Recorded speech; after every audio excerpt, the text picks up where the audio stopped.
النهارده عايزين نسأل الأستاذ عماد صاحب شركة منرع أو الشريك في شركة منرع، الترجمة لكلمة منرع أليست هي الشمعدان الإسرائيلي؟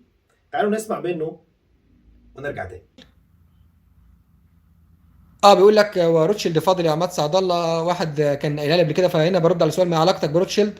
اه اللي انا اعرفه بصراحه ان انا مشارك الناس دي.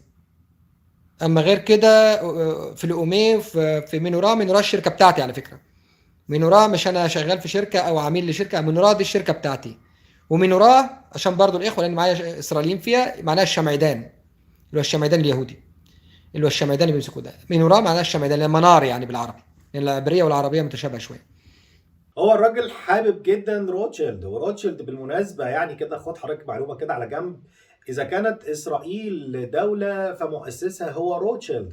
هتقول لي إيه المعلومة الغريبة دي؟ إحنا أول مرة نسمع عن الكلام ده. لا، حضرتك راجع وارجع بس للتاريخ، والتاريخ الحقيقي لقيام دولة إسرائيل، ستجد أن روتشيلد هو من كان يمول عمليات الهجرة للمجتمع الفلسطيني للقضاء على دولة فلسطين وقيام دولة إسرائيل على أنقاض الدولة الفلسطينية. روتشيلد هو الممول الحقيقي لإنشاء وتكوين الكيان الصهيوني القائم الآن تحت اسم إسرائيل، وهو يفتخر بشراكته طبعا مع روتشيلد. وأيضا منرع الشركة اللي يملكها عماد سعد الله ومعاه شركاء إسرائيليين، هي تعني ترجمتها هو الشمعدان، وهو ذكر اليهودي، وأنا أقول لحضرتك اللي هو الشمعدان الإسرائيلي.